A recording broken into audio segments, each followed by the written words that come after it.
Alors, il y avait donc cette résolution au niveau européen pour demander la libération de Boualem Sansal.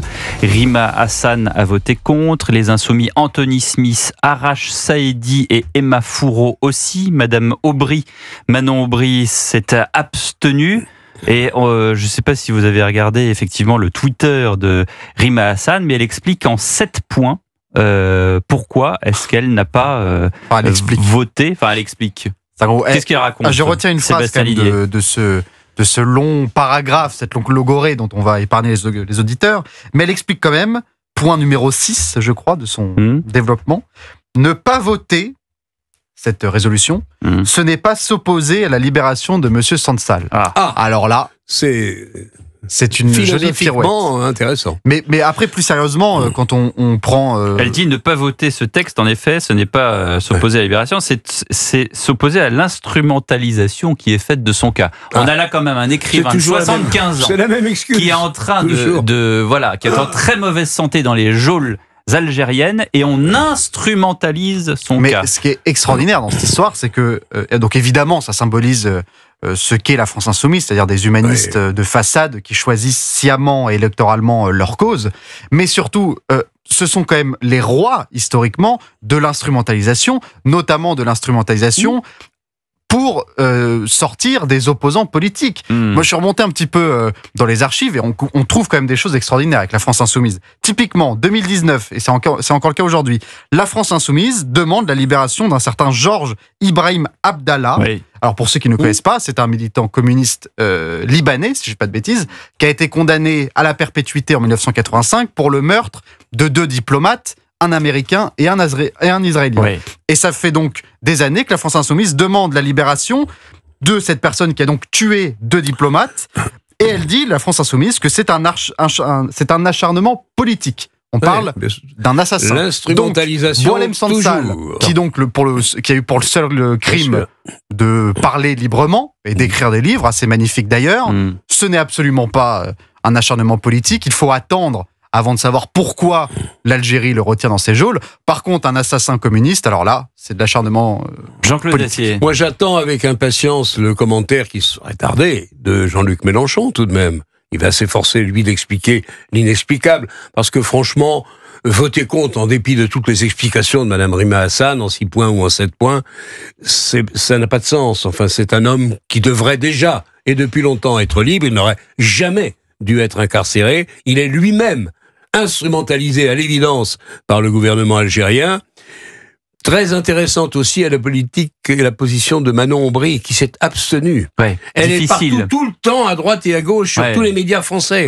Ça serait bien quand même qu'elle s'explique un peu sur la position, quelle est la signification de son abstention. Mais elle ne veut pas se détourner d'un électorat, notamment de la diaspora algérienne, mais d'une manière générale d'un électorat d'origine musulmane, enfin de confession musulmane, c'est ça l'explication, qui est évidemment extrêmement favorable à la politique maghrébine et notamment à la politique algérienne pour nos confrères et nos camarades algériens. Et donc, en plus, c'est extrêmement infantilisant parce que ça part du principe que tous les électeurs d'origine algérienne ou algériens qui vivent en France seraient forcément derrière le président Tebboune et seraient forcément opposés à la libération de Boualem Sansal. Donc, en plus, c'est une vision extrêmement rétrograde parce qu'on comprend bien, au fond, que c'est pour cela qu'ils sont gênés. C'est pour ça qu'ils n'osent pas voter pour cette résolution. Ils ont peur de manière complètement binaire, d'une réaction d'une diaspora. Et tout de même, ça va rester. Les choses sont claires désormais. On va parler du sujet Trump, puisque ça a été demandé par le camarade Dacier. Écoutez, Donald Trump en visioconférence, il était au sommet économique de Davos. L'Union européenne nous traite très injustement, elle nous traite très mal. Elle n'achète pas nos engins agricoles ou nos voitures, mais elle nous en envoie par millions. Elle veut vendre ses produits aux États-Unis et elle le fait. Nous avons des centaines de millions de dollars de déficit vis-à-vis de l'Europe et personne ne peut s'en contenter. Nous allons nous en occuper. L'Europe a aussi la fiscalité la plus forte. Ils ont pris 15 ou 16 milliards à Apple, des milliards à Google, et je crois qu'ils demandent aussi des milliards et des milliards à Facebook. Ce sont des entreprises américaines, qu'ils le veuillent ou non, ce sont des entreprises américaines. Ils ne devraient pas faire ça. Alors, les choses sont claires. Donc alors on va devoir livrer bataille. Il propose aux entreprises du monde entier, et donc du coup de venir aux entreprises, États-Unis. oui, de produire aux États-Unis, et ainsi les droits de douane et les taxes seront amoindris. C'est l'objet. Enfin, moi, dans les champs que je fréquente souvent tous les week-ends, je vois surtout des tracteurs américains, mais bon, s'il ne les a pas vus, lui, tant pis. Ça commence par John et ça finit par dire. Absolument. Mais c'est vrai que la balance commerciale est largement déficitaire. Nous sommes l'Europe est le premier marché du monde. Et c'est vrai que les Américains, au fond, alors qu'ils sont toujours devant sur ce qui va nous changer le monde dans les années qui viennent, ils sont, au plan de la manufacture, ce sont pas les meilleurs. Ils ont quelques soucis, eux aussi, de ce côté-là, comme nous. Bon, mais néanmoins, il va y avoir une grande négociation. Je pense qu'il va falloir qu'on mette la main à la poche. Ça sera pas inutile en matière de défense. Le problème, c'est que on a plus, nous, un sou à mettre où que ce soit. Et qu'il va falloir, je sais pas comment on va faire, pour essayer de trouver 3 centimes. Mais néanmoins, quand vous regardez, qu'est-ce que je vous dis, quand vous regardez Trump, et que vous regardez, c'est vous le commentateur. Et quand vous voyez la dynamique avec laquelle, on peut leur reprocher tout ce qu'on voudra, c'est vrai que le papier de Trump était bon, on peut toujours tout reprocher.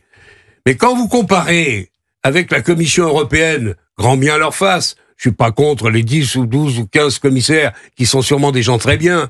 Mais vous pouvez être contre, hein. J'en sais rien. Mais Madame van der Leyen et la Commission européenne, je sais bien que les chefs d'État, en principe, peuvent dire aussi leur mot et que c'est eux qui, en principe, fixent la ligne. On voit bien que l'Europe n'y arrive pas. On n'a toujours pas décidé. Monsieur Draghi a fait des propositions. Financièrement, il avait une fois de plus raison, Monsieur Draghi. Je suis pas sûr que pour l'instant on ait pris le chemin du soutien absolu à ces propositions. On ne joue plus, hélas. Je le regrette profondément dans la même cour. L'Europe a les défauts qu'elle a. Nous ne sommes pas l'Amérique et ça commence à se voir de manière très spectaculaire. Monsieur Ligné, simplement, moi j'ai été assez surpris, je suis totalement d'accord avec ce qu'a dit Jean-Claude Dacier, par la réaction notamment à droite, d'énormément de responsables politiques qui se sont réjouis, voire qui ont exulté devant la victoire de Donald Trump et les premiers discours, les premières propositions de Donald Trump, alors qu'il ne faut quand même pas oublier que c'est un homme qui nous fera aucun cadeau. S'il applique ce qu'il a annoncé, notamment pour les droits de douane, on parle quand même de filières, notamment la filière viticole, mais aussi le domaine du luxe, qui est quand même un petit peu un phare français. Et d'ailleurs, on a des usines, Bernard Arnault a des usines. Bien sûr, ce sont des secteurs qui vont souffrir. Donc, j'entends que la droite dise c'est un homme dont il faut respecter le patriotisme, et il a montré qu'il pouvait faire un bras d'honneur gigantesque au système et à la gauche américaine. Certes, et de cela on peut s'en réjouir, mais attention à ne pas célébrer un peu trop rapidement l'avènement d'un homme qui, j'estime, a des ambitions impérialistes, au moins d'un point de vue économique, et qui risque, si on ne se prépare pas sérieusement, à nous faire énormément de tort. Oui, ça sera probablement compliqué pour, comme vous le disiez tout à l'heure, il y en a plein, les fabricants dans certains domaines. Les voitures. Néanmoins, je suis pas, les voitures allemandes ont du souci à se faire. Mais il y a quelqu'un qui va aller tout de même expliquer à Trump, s'il ne le sait déjà, que la plupart des pays européens commandent américains, notamment sur ce qui est l'essentiel pour eux, c'est les produits militaires. Ouais. Quand mais on fait ça, la guerre, l'Europe en achète des produits militaires. L'Europe fait que cela. Elle achète plutôt américain en Allemagne, que français. F-35. Évidemment. En Pologne. Donc je pense qu'il va le comprendre assez vite, que son intérêt n'est peut-être pas comme il disait parfois. Mais il veut toujours plus, c'est l'art du deal. Vous avez lu peut-être son livre. C'est un businessman. Néanmoins, c'est aussi l'inflation. On achète des Tesla, ça. C'est aussi l'inflation chez lui. Même si les Français n'aiment pas les voitures électriques, mais les Tesla sont parmi les voitures électriques les plus vendues au monde. Pour les viticulteurs et autres, foie gras et autres, pour un domaine qui n'est pas négligeable, le luxe, je pense qu'il s'en sortira. Mais dans certains autres domaines, qui sont très proches de ce que nous produisons et qui trouvent preneur aux États-Unis, on a effectivement, quand on est viticulteur, fabricant de cognac ou autre, on a du souci à se faire, c'est clair. Merci Jean-Claude Dacier et Sébastien Ligné. On revient dans 5 minutes, même pas, pour le journal de 20h. Juste après, notre invité sera le maire de Mâcon qui vit une véritable guérilla urbaine à cause des narcotrafiquants. À tout de suite sur Europe.